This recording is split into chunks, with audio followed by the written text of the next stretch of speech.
everyone, today we will discuss the short story Something Old, Something New, written by Laila Abu Laila.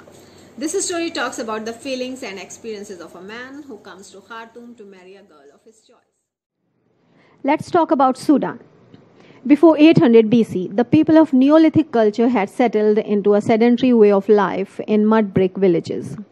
They supplemented hunting and fishing on the Nile with grain gathering and cattle herding. Then the migrations from the dying Sahara Lake brought people to the Nile Valley. The major occupation of these people was agriculture. As obviously, there was a kind of genetic mixing because of the people coming from other regions and settling down there. The population that resulted from this genetic mixing and because of the mixing of cultures developed a new social hierarchy for the next some centuries. This was the beginning of the kingdom of Kush in 1700 BC. The kingdom of Kush was an ancient Nubian state located on the confluences of Nile. Nubia is a region along the Nile River. After the king Kushite invaded Egypt in the 8th century, they ruled Egypt as the pharaohs for a century before they were defeated by the Assyrians. Then in 1504, the kingdom of the Sennar was founded by the Funj. This state was extended as far north as Dongola. Meanwhile, in the 15th century, the Sufi saints started preaching Islam and many people accepted the faith, but the Funj retained some of their un-Islamic customs like the divine kingship and the consumption of alcohol. Along with that, the Sudanese who had opted for Islam preserved many rituals from Christian traditions until the recent past.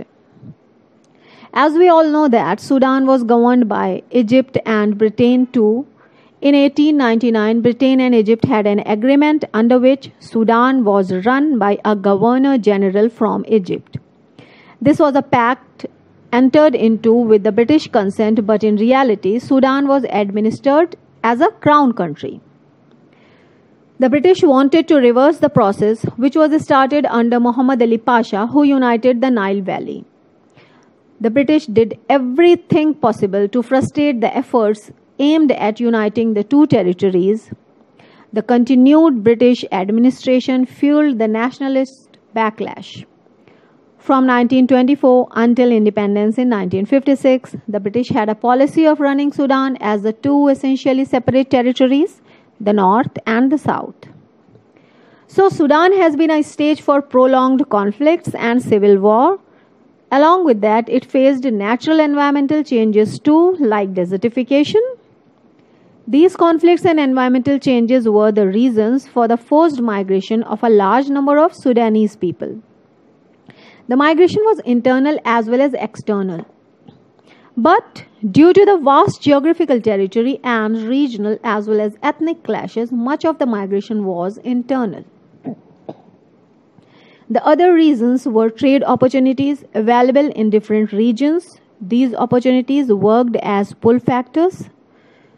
But the most important reason behind these migratory movements was the prolonged civil war and other political reasons, which worked as the push factors. Along with that, the drought of the 1980s and subsequent famines also played a part in emigration. Around 3.2 million Sudanese are internally displaced persons. The major diasporic movements were to Chad, Egypt, Kenya, Ethiopia, Uganda, and the Gulf countries, and in the recent times to the West. Let's talk about the story Something Old, Something New, which is written by Laila Abu Laila. The story Something Old, Something New talks about some of the internal conditions of Sudan. The writer Laila Abu Laila was born in 1964 in Cairo but was brought up in Khartoum. Presently, she is in Scotland. She attended Khartoum American School and the Sisters School, which was a Catholic school. She learned English in her Catholic school and graduated in 1985 from the University of Khartoum.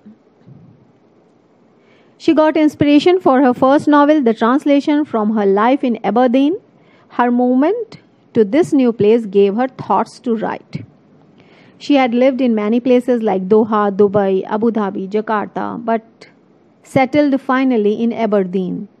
This story, Something Old, Something New, is about alienation, cultural clash, as well as about selfhood. It is a story of a Christian man who converts to Islam and comes to Khartoum to marry a Sudanese girl.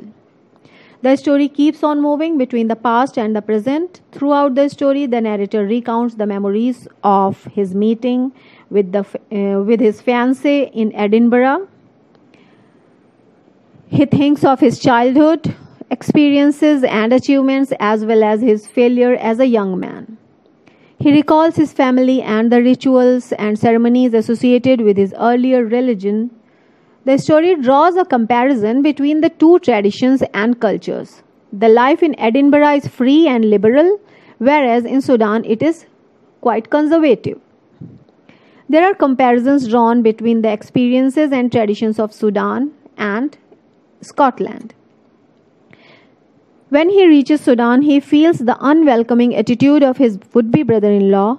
This gives him the very first feeling of alienation. As he stays in Khartoum, he discovers that the world of Khartoum is entirely different from the world of Edinburgh.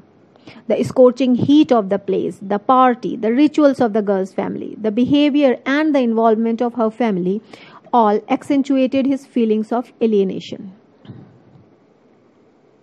So, while he is in Khartoum and waiting for his marriage, he faces many troubles.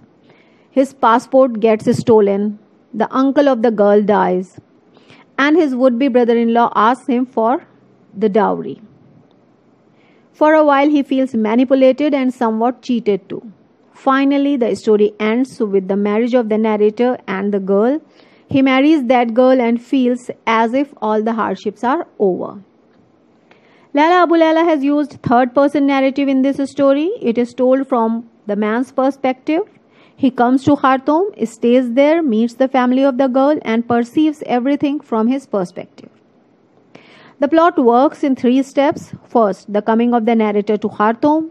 Second, the rucksack gets stolen. And the next is the dowry asked by the girl's brother. Let's talk about the setting of this story. This story is set in 2 places, Khartoum, the capital of Sudan, and Edinburgh, the capital of Scotland. The setting provides ample examples of comparison between the experiences and traditions of both the places. Talking about the themes of this story, it represents the themes of love and relationships, cultural differences, the theme of otherness, as well as the theme of belonging. So that's all for today. In the next lecture, we'll discuss the same story in detail. Goodbye for now.